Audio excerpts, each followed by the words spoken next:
This is a 2000 watts Champion generator. The black one I bought it, purchased in 2023, is the newer model. So I'm going to show you how to remove completely these covers. I'm going to show you some important points, like there is a fuse, where is the cable for the oil level sensor. One important thing when changing the oil, I've seen people when they did change the first time the oil, it would not start afterwards. I'm going to show you also some weak points that you may check and that may cause it not to start, not to have power, and so on and so on. So a bit of maintenance and troubleshooting, and also how to remove the covers, maybe talk about the air filter a little bit. I'm going to put all the details, user instructions, all data in the comment section. Please look for the first comment. Let's just start with this. I'm going to start by saying this unit inside the plastics, there has rubber parts, there's some insulations, I guess is fireproof with some chemicals. It has a very strong chemical smell. So be sure to use gloves, wash your hands, and yeah, it's not very fun. Now this cover, I do have videos how to remove it, so I'm not going to show you like maintenance cover. Look into my channel or playlist to remove these covers. First and foremost, most important, start. As you can see, this is one of the side of the panels, and this is the control panel. So it has all the cables on this side. Start first, look at the bottom corners here. There are two incredibly stiff screws. Let me just show you them. These two guys. Start first with these two guys if you want to remove the side covers, because they are extremely difficult to remove. I did use a Phillips screwdriver, Chinese small one, but you will not be able to turn it by hand, so I had to use locking pliers to be able to rotate the screwdriver and to remove it. Now if you want to remove covers and do maintenance, basically you will need a Phillips screwdriver, this one small for the two small screws, 10mm wrench and 10mm ratchet, and also some bolts, but these are less often used. It's an 8mm socket, which usually you don't have in your socket, those boxes with all the sockets.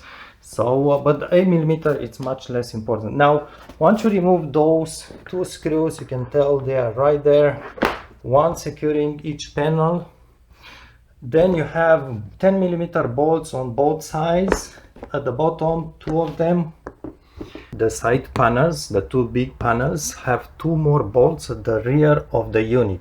So at the rear you have the rear cover with 4 screws, but for the side panels there is two more bolts right here. It's kind of hidden, and 10mm bolts. Then the handle has, I believe it was Phillips screws.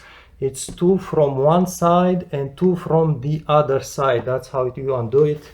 Then you have in front sort of a clamp. It's this guy here. You just push it away. It kind of clamps those pins to secure the two panels together. Then if you want to remove the panels, you need by all means to remove the rear and the front panel, because they are secure with these holes. So you need to toast the front one, this one with the buttons, just toast it, don't disconnect anything, and remove the rear one. It has 4 screws or bolts. I forgot this one also, each corner screws and bolts, and I think that is pretty much it for screws. At that point you will be able to remove the two panels. Now the one with handle has 2 screws here, so what you do is you undo them from outside obviously, and then the handle, right now I cannot start the engine, but the handle comes with this metal piece. You just slide it, like rotate the metal piece and the handle, slide it into that hole and it goes inside. So if you ever need to replace the cable, the cord, you need to access it this way. Just handle put it in there. Let me just close the panels at this point. Now this is this panel here with the access for maintenance. It's not attached with anything. The other panel is very different because we have the knob, and the knob is attached with two fuel hoses, one to the tank. This one goes to the tank, this one goes to the carburetor, and also we have a cable for the choke. So this cable here goes through this screw at the top of the carburetor. This may be a potential problem because the screw here is simply just kind of crushing down on this cable, and my screw was not tight, and I don't think you can really tighten this one for it to really be secure in there. So at some point the cable for the choke may just slip out of the screw and get loose. You notice mine, I did bend it 90 degrees, so it's going to be more secure, but your originally it's not bent like this. So maybe you just want to bend it like this to lock it behind the screw, so it's more safe for you. Now, if you want to remove this panel, I'm going to say first, one of the things here is that this unit has a fuse, and this fuse is located really at the bottom of the unit. I don't know what this fuse is for. I'm going to put the number for the fuse in comment section. If you want to remove it from this plastic case, you actually need to first pull on the wires from the side. The fuse is really stuck into this connector, so just slide one of the connectors away from the fuse, maybe the other two. Now, the idea why I'm talking about this fuse is that it sits basically almost at the ground level. Now, if you place your unit on just maybe on the grass, and you have a little rain and maybe a small pool of water, the water will get right away to this fuse, it will blow it, and I'm not sure what's going to happen from that point on. Maybe you will stop having a power on it or something like this. So this is one of important thing to remember. And to access this fuse, you have this cover, so it's on this side with where this handle is.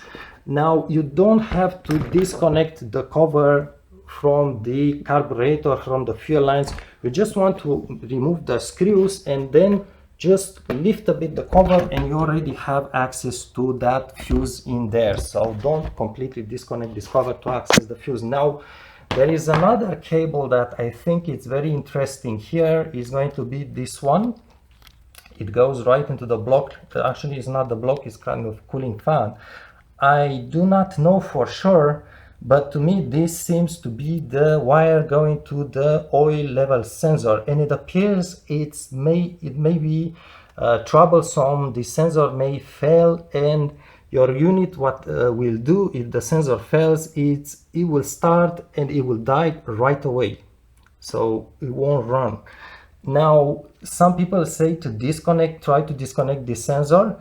I will only say, look at his, there is kind of a plastic jacket, because it's important these contacts do not short with the block, so never touch with them metal part. Now this connector is incredibly difficult to remove, to disconnect. I did use pliers, and I'm going to stop there because the video is not about this. It's going to be a too long story. It's extremely stiff together. So when you use pliers, at some point you may disconnect it and then pull on the cable by the force of pulling on this connector. So you may even damage the cable here, but that's another story. I'm just saying this is the location perhaps for that cable for the oil level sensor. It still may be accessible from underneath that same side panel. Now, one important part is that we have here, which I did remove for now, we have the air filter box, which looks like this. So this is the box, it stays like that. This hose goes to the carburetor.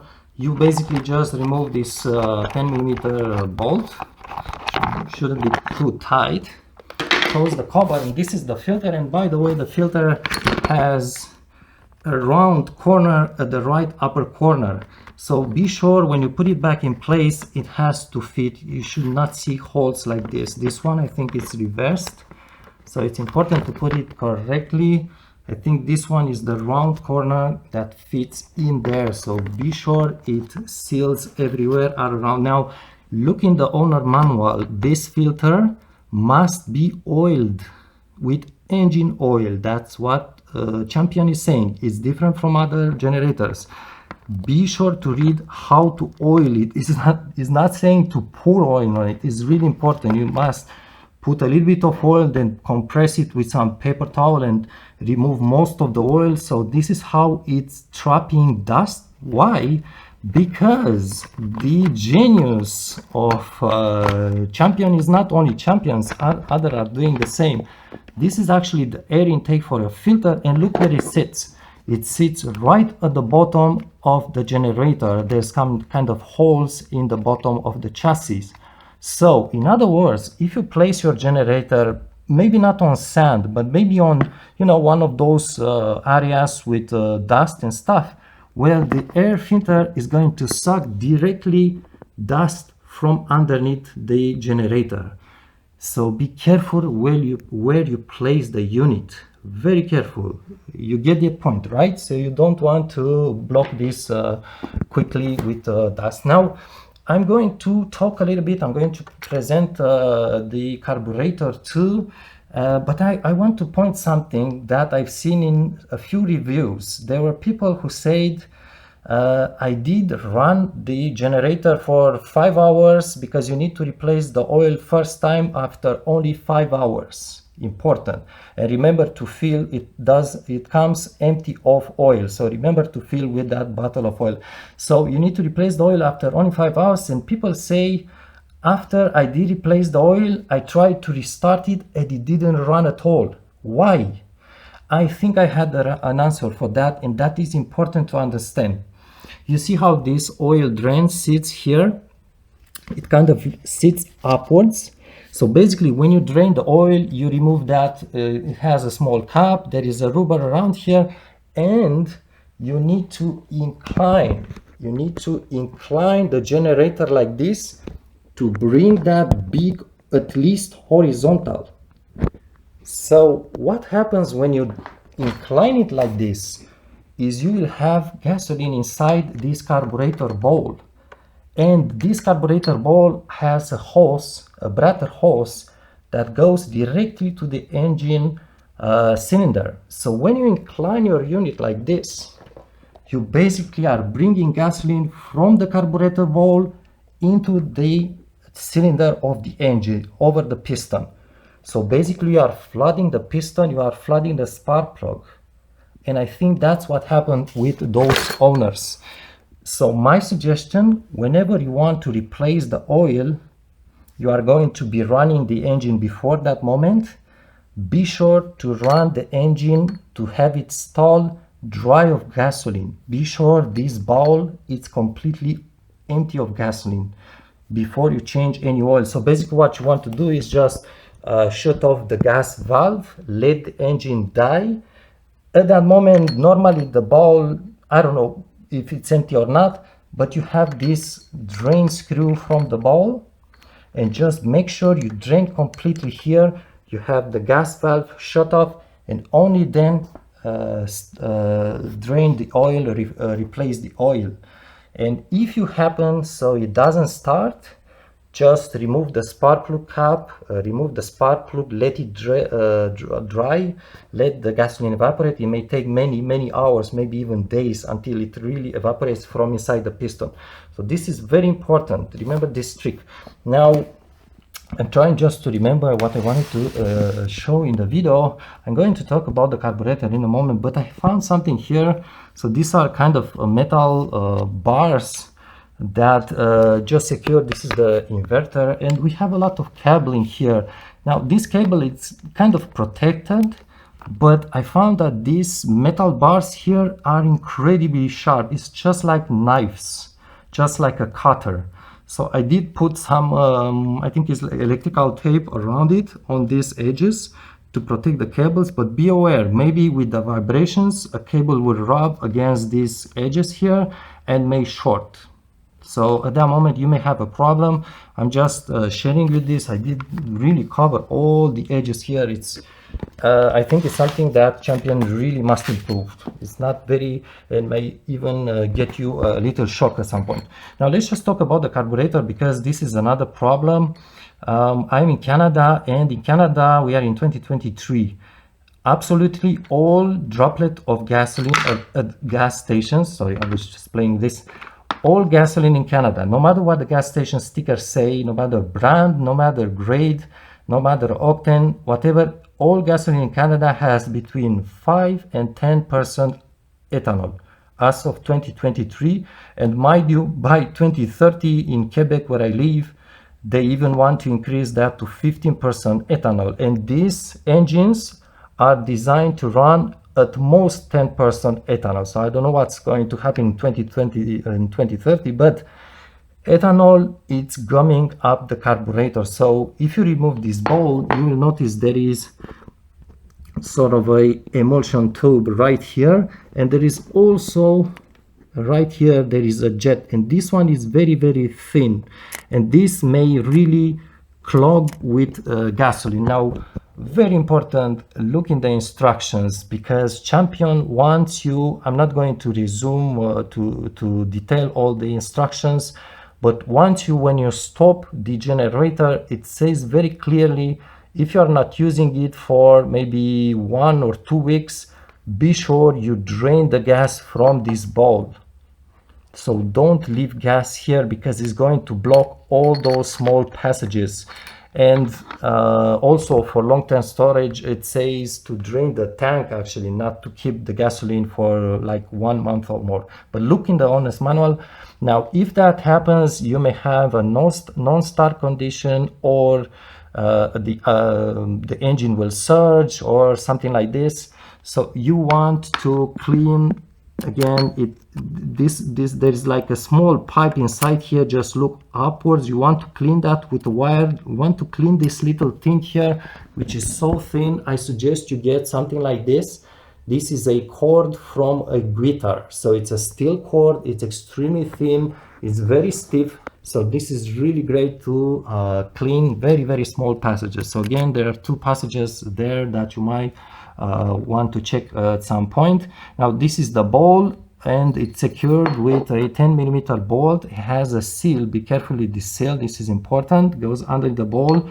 Now if you want to remove the bowl, you need to remove this bolt, and you just need normally to remove the cover of the air filter, because it sits right under the bowl.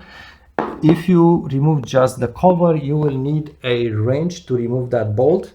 If you remove the entire air filter unit, you may use a ratchet and a socket to remove it from underneath. So it's really just a choice. And I think, I'm not sure how this screw, I think originally the ball sits with the screw, if I'm filming from above, sits like this, more or less. I'm not sure inside, it looks like there is kind of 2 straight edges, so I don't know, maybe there is a way to place it back. I prefer place it back mine like this, but I think you will find it from factory turned like this. So hopefully everything inside, there is no interference or something like this with this bottom. Perhaps no, maybe that's just me. Now this screw here is just a regular screw. It has a tiny hole in there, and maybe that hole also may gum up from ethanol. You use this to simply drain this bowl, or maybe even drain the tank. If you flow the gas, you may drain the entire tank here, although this hose is very thin. Basically the way it works, you look in the owner's manual, but you just unscrew this thing 2 turns, I think 2 or 3 turns, let it flow, and just screw it back. It screws normally just like a screw. Just don't tighten too much, don't force on it when you screw it back, just snug, and that's it. It shouldn't be leaking. Now this is the carburetor. I don't know if you are curious about it. Let me just perhaps show you how to disconnect the air filter box, or maybe you have any reason to remove it. So when you remove the filter itself, you will find another bolt here, 10mm. I think it's this guy here, and also the right upper corner there is another 10mm bolt. So that's all which keeps this box in place. And remember just to put the filter with the correct angle. Maybe just mark it with something so you remember which way it goes in there. Okay, so this is the carburetor. Now I think it's the last thing I really wanted to talk about. A lot of things. Also have a video how to remove this plug. It's crazy. When the cover are in place, there is a trick. You need to lift it from underneath with some, like perhaps a screwdriver or something, but check my channel. I have a video how to remove that plug and spark plugs as well. Also, if you want to disconnect completely this cover here, I think I did forget to mention the tank which sits on top of here. I'm not going to bring it in the video because it's not it's in another room. But the tank, basically, it's very simple. It has at the top this rubber, whatever the name is. You remove it, and by the way, you need to remove this and the cap of the tank before splitting the cover. So that was a detail I did skip in the video.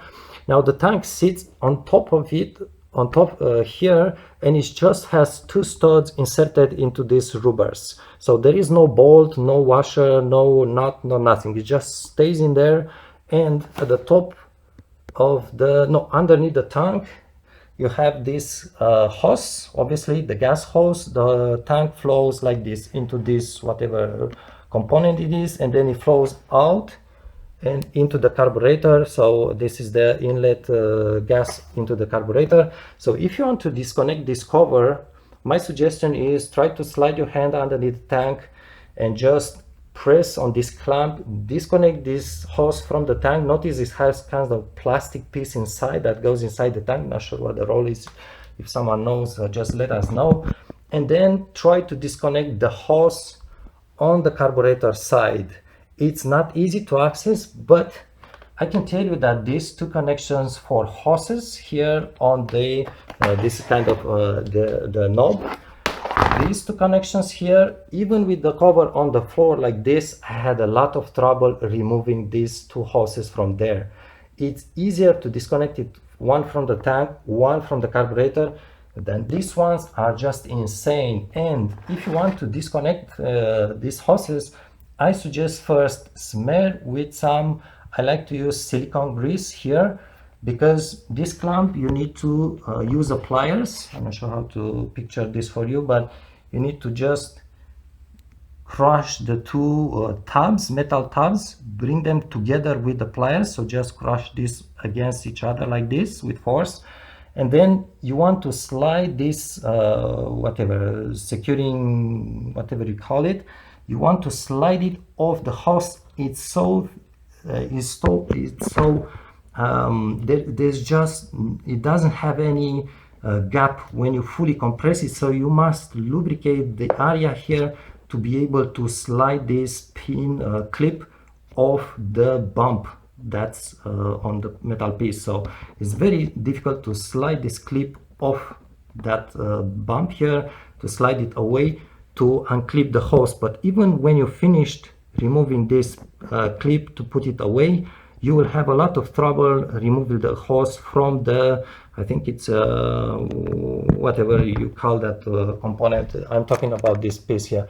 So to remove the hose from there, after you toss the clip, just try to rotate the hose and wiggle it and get it away.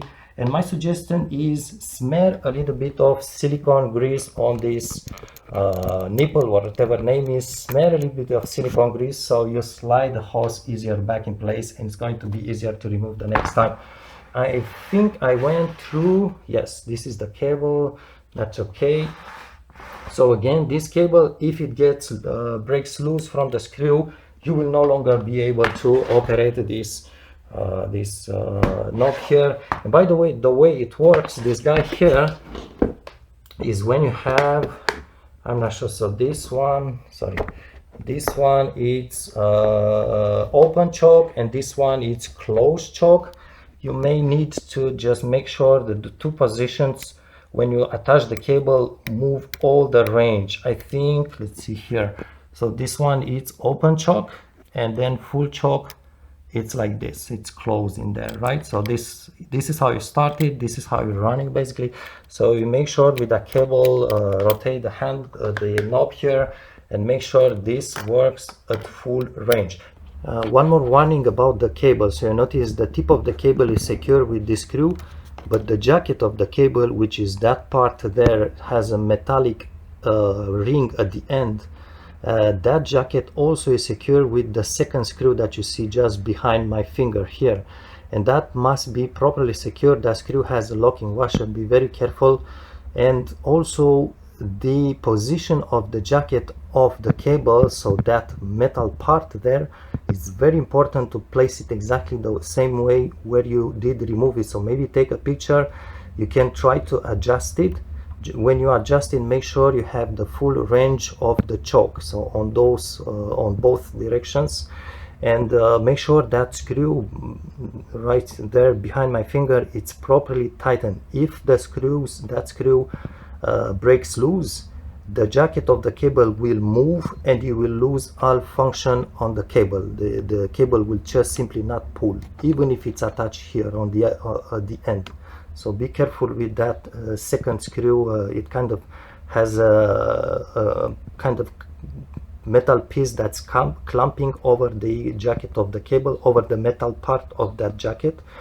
And just pay attention to this detail. And maybe if you have a non-start, non-running problem, maybe make sure that screw there, it's tight and the jacket did not move in place back or forth. And then the second part, to make sure the cable it's also secure at the end here. If you want to remove the carburetor, or maybe service the seals, there's one seal here, one the rear. You just need to remove this, I think it's 8mm bolts that sit on the hose going to the airbox, but this hose also has a metal piece. It goes on the other side. You cannot just basically just squeeze the hose and just remove that metal piece from there if you need so. And that's what's sealing here the carburetor on this side. On the other side, obviously, is going to go on the engine, and you have these two long studs which secure the carburetor. You can basically remove it from there. I don't want to damage the seal at this point, but that's how you remove the carburetor from there. There's also the electrical motor for the what is the name again for this one? It's a kind of a throttle, I think, this one that goes where the inverter is. Be aware of this bowl. And by the way, when you remove the bowl, if you don't remove the air filter, you need to keep the bolt like this after you unscrew the bolt, and it's going to pass just tight like this over the air filter. So be careful, just rotate it with the bolt in place, rotate it like this and go carefully. It's going to slide off from there, but be careful not to tap, not to damage the float here. That's another very important part.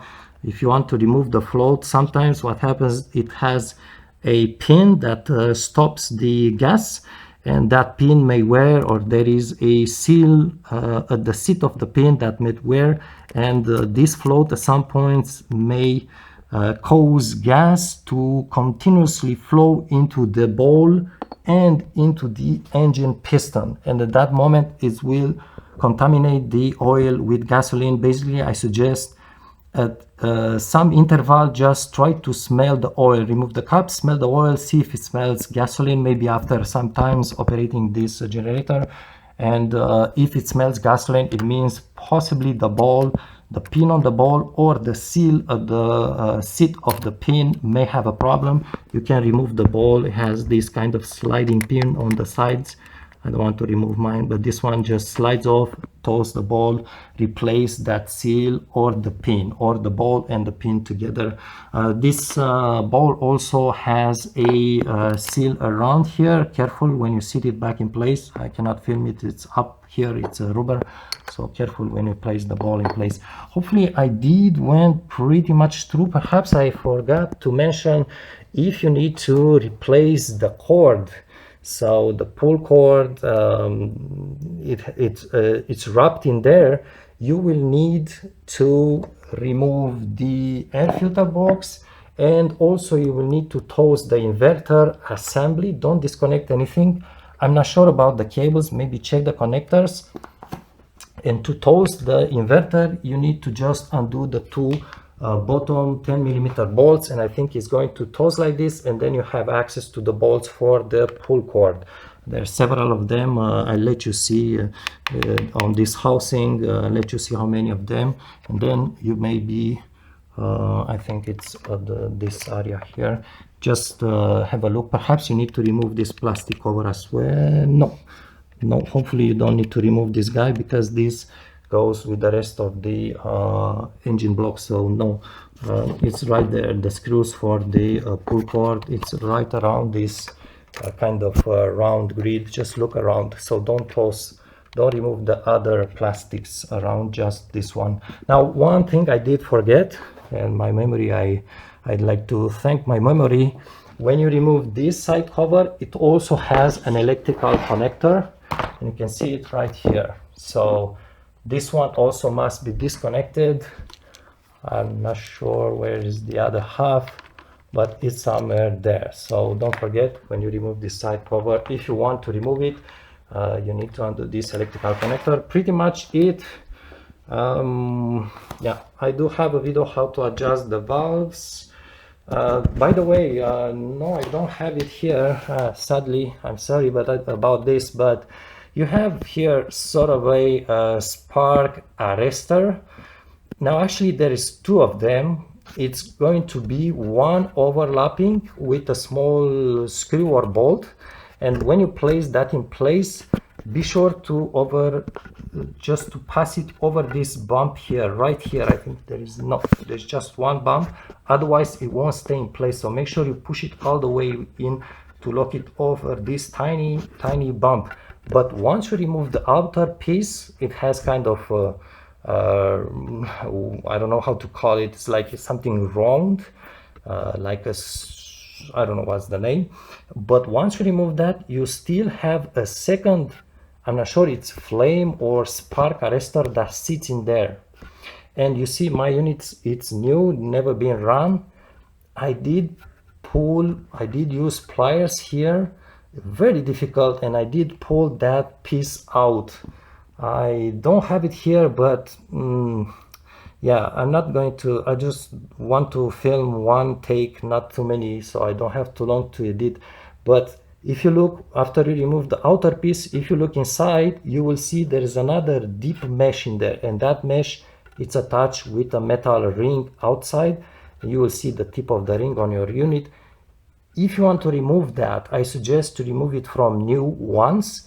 With pliers, it's going to be very difficult. At least on my model, it was really stuck in there. My pliers would slip off it.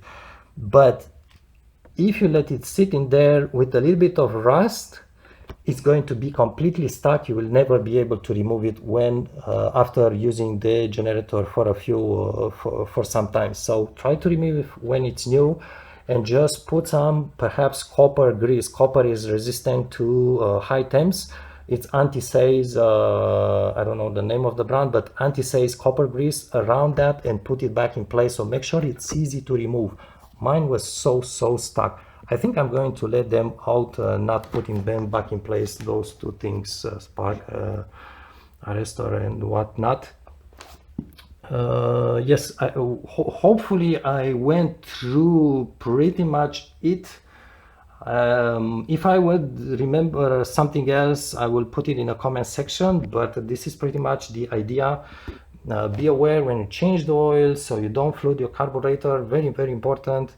And check my other videos, how to adjust the valves, how to remove the cover cap of the spark plug itself. And yeah, perhaps also write a letter to Champion so they stop putting that smelly chemical, I don't know what it is in there on their units, because it's really smelling like something else. And my guess, I did make a video about this, but my guess is the factory, man, it might be stinking in that factory. Imagine the workers, they keep their faces right into this assembly to see the tiny parts, to put the tiny parts together, and man, it's going to be a hell of a horrible place to work. And by the way, I'm not going to show you this in detail. I remember one last thing. You see, the carburetors, this is little known by some people, is they have some sort of vent holes, and those vent holes may get blocked. And on this unit, when you remove the carburetor, you slide it off the studs. There is a vent hole right here in, no, I won't be able to film it, right like kind of behind this stud. You will see it's a tiny hole in the carburetor block. So you may want to check that hole, but you need to remove the carburetor, slide it off the studs. You may want to check that hole if there is any running problem. Let's say this is more advanced, and I think there is another one. I did pull the carburetor at some point. There is another one on the other side. So this is more advanced. I'm not sure it's for, I don't think it's for everyone, but I'm just saying those holes, vent holes are there.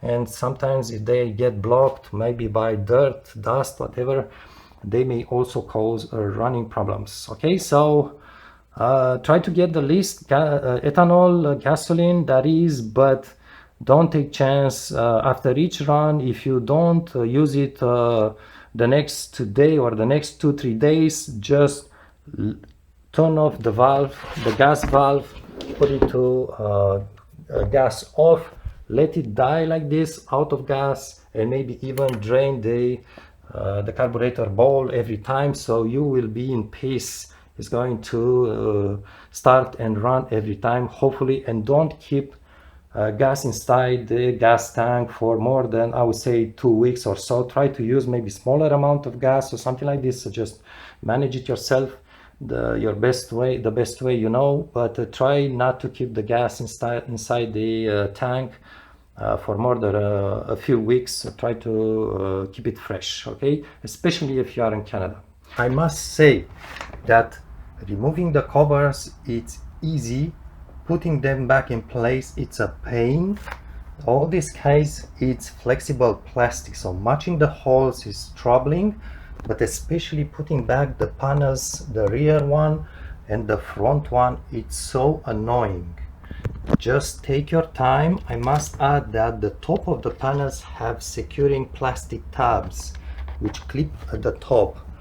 Both the rear and the front panels have tabs at the top, so when you remove the screws for the rear and front panels, always split the panel open at the bottom, not at the top. At the top, it's the last part, so remove just those, pull the panel from the bottom first, and the rear, the top, it's the last one because of these hinges or tabs. Now also, when you flip the front panel with connectors open, you will notice there is a small connector here. Mine was slide into this zip tie, and because of that, when I would flip my panel open like this, it will pull on this small connector, only on it. So what happened on me is that it actually did disconnect. It's just pulled on this one, and this is the connector for the front light. So if you don't have front lights working, it's because either this connector here has pulled it off, or maybe even break it off, because it kind of has a little bit of glue on it. So be very careful when you just flip this cover. First, disconnect this connector tiny bit here. Just remember to put it back in place. Be careful, it's going to maybe even damage it. Now, a very difficult part, when I went to put the front cover back in place, I had a lot of trouble routing these thick cables inside the casing. You will see. So when you just split it over like this for the first time, take a picture, see where each thick cable it's routed, where it's attached to some points.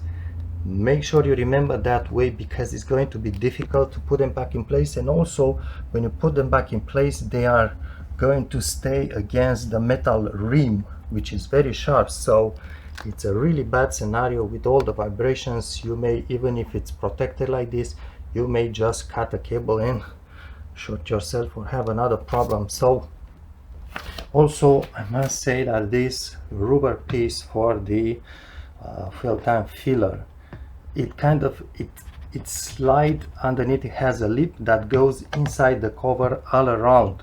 It's horrible to put back in place. When you want to remove it, I don't know, it's so difficult. So when you put the two big covers, you approach them together, you need to insert this piece, but that lip must sit underneath, so it's so difficult to put back in place.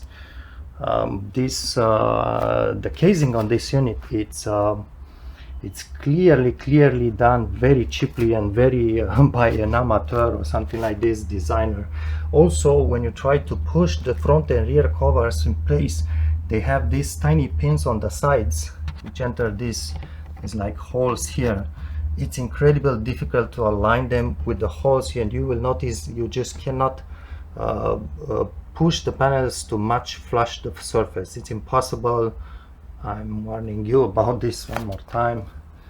That's why you want to this is what happens when they just cut cost without a reason, and it's sad. I'm an engineer myself, and I don't like to see your job done so hastily and so cheaply.